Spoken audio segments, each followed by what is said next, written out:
Welcome to today's explainer. पिछले 24 घंटे seriously किसी रोलर कोस्टर से कम नहीं रहे हैं। एक ही दिन के अंदर देश और दुनिया में इतना कुछ हो गया है कि सिर चकरा जाए। आज हम इन्हीं बड़े और शॉकिंग अपडेट्स को डीकोड करेंगे ताकि इसके पीछे की असल तस्वीर हमें साफ साफ समझ आ सके। अब जरा सोचिए, एक एयरफोर्स का रेस्क्यू मिशन, क्रिकेट में एक चाइल्ड लेबर का आरोप और एक इंटरनेशनल शटडाउन, इन सब में क्या कॉमन है? जवाब है टाइमिंग। ये सब कुछ महज 24 घंटे के अंदर हुआ है। आज हम देखेंगे कि कैसे एक ही दिन में हमें भयंकर त्रासदी, कमाल का सर्वाइवल और बड़े इंटरनेशनल बिजनेस शिफ्ट्स देखने को मिल सकते हैं। तो चलिए सबसे पहले बात करते हैं न्याय और नेशनल सिक्योरिटी से जुड़े दो बिल्कुल अलग अलग अपडेट्स की। जवाबदेही की मांग से लेकर ऐतिहासिक शांति तक दोनों ही घटनाएं बहुत गहरा असर छोड़ने वाली हैं। शुरुआत करते हैं महाराष्ट्र के पुणे से। यहाँ एक 3 साल की बच्ची के साथ हुई खौफनाक घटना के बाद जो हुआ उसने सबको झकझोर कर रख दिया है। इंसाफ की मांग करते हुए बच्ची का परिवार और उनके सैकड़ों समर्थक सीधे सड़कों पर उतर आए। हर कोई बस एक ही चीज चाह रहा था, जल्द से जल्द सख्त कानूनी कार्रवाई। एक सभ्य समाज के लिए यह घटना बेहद परेशान करने वाली है। लेकिन यहाँ जो सबसे बड़ा विरोधाभास दिखा वो हैरान कर देने वाला था। उम्मीद तो यही थी कि प्रशासन इस दुख की घड़ी में परिवार से हमदर्दी जताएगा, राइट? लेकिन असलियत में पुलिस ने प्रदर्शनकारियों पर ही लाठीचार्ज कर दिया। इस एक्शन ने रातों रात इस पूरे मामले को एक बहुत बड़ा नेशनल इशू बना दिया है कि आखिर इंसाफ मांगने वालों के साथ ऐसा बर्ताव क्यों किया गया। इसी बीच नेशनल सिक्योरिटी के मोर्चे पर एक बहुत ही पॉजिटिव और ऐतिहासिक खबर आई। मिजोरम को ऑफिशियली एक इंसर्जेंसी फ्री यानी पूरी तरह से उग्रवाद मुक्त राज्य घोषित कर दिया गया है।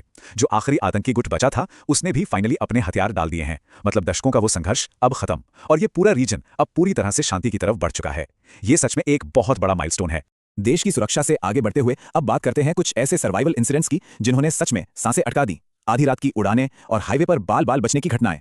यूपी का ये मामला देखिए, जहां एक छोटी सी शरारत कैसे बड़े संकट में बदल गई। आधी रात को 2 बच्चे मस्ती मस्ती में एक पानी की बड़ी सी टंकी पर चढ़ गए, लेकिन अचानक वहां की सीढ़ियां टूट गईं। अब बच्चे ऊपर फंसे हुए हैं। स्थिति इतनी गंभीर हो गई कि आम रेस्क्यू टीमें काम नहीं आई और सीधा इंडियन एयरफोर्स को बुलाना पड़ा। एयरफोर्स के हेलीकॉप्टर्स ने हवा में एक बेहद मुश्किल रेस्क्यू ऑपरेशन को अंजाम दिया और फाइनली दोनों बच्चों को सुरक्षित निकाल लिया गया। उधर साउथ में तमिलनाडु के एक हाईवे पर नेचर का एक अलग ही रूप देखा। बहुत तेज हवाओं के चलते एक भारी भरकम बिलबोर्ड का बड़ा सा हिस्सा उखड़ा और सीधा नीचे जा रहे एक बाइक सवार पर आ गिरा। ये एक ऐसा खौफनाक दृश्य था जिसने सबको सन्न कर दिया। मतलब कोई सोच भी नहीं सकता कि तूफानी हवाओं में सामान्य से दिखने वाली चीजें कितनी जानलेवा हो सकती हैं। पर इस पूरे हादसे में सबसे बड़ा चमत्कार क्या था? सड़क का खाली होना। सोचकर देखिए, अगर आम दिनों की तरह वहां तेज ट्रैफिक होता तो अचानक हुए इस हादसे के कारण पीछे से आ रही गाड़ियों की भयंकर टक्कर होना तय था।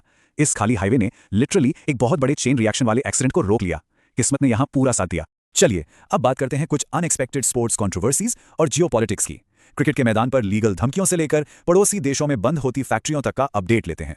आईपीएल के अरीना से एक बहुत ही अनोखी खबर आई है। हाल ही में राजस्थान रॉयल्स ने वैभव सूर्यवंशी को 1.10 करोड़ रुपए की बड़ी कीमत देकर टीम में शामिल किया है। ऑक्शन में सबसे कम उम्र यानी महज 13 साल के खिलाड़ी के तौर पर उनकी खूब चर्चा हुई। लेकिन अब एक एक्टिविस्ट ने दावा किया है कि उनकी असली उम्र 16 साल है और उन्हें खिलाना सीधे सीधे चाइल्ड लेबर कानूनों का उल्लंघन है। बात यहां तक पहुंच गई है कि एक्टिविस्ट ने केस करने की धमकी दे डाली है। करोड़ों की बोली और अब ये लीगल पेज। क्रिकेट और चाइल्ड लेबर की ये सच में एक बिल्कुल नई बहस है।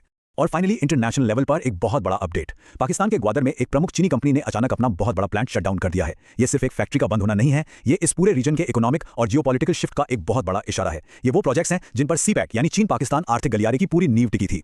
और इस अचानक हुए शटडाउन के पीछे का रीजन एक सिंपल सा नंबर, 0। इतने बड़े और भारी भरकम इन्वेस्टमेंट के बावजूद ग्राउंड रियलिटी ये थी कि इस प्लांट से ऑपरेटर्स को 0 प्रॉफिट हो रहा था। कोई कमाई नहीं थी, इसलिए मजबूरन उन्हें बाहर निकलना पड़ा। ये साफ दिखाता है कि बड़े बड़े विदेशी प्रोजेक्ट्स भी खराब इकोनॉमी के आगे कैसे दम तोड़ देते हैं। तो इंसाफ के लिए सड़क पर उतरी भीड़, एयरफोर्स का मिडनाइट रेस्क्यू, क्रिकेट में चाइल्ड लेबर की नई बहस और 0 प्रॉफिट पर बंद होता विदेशी प्लांट।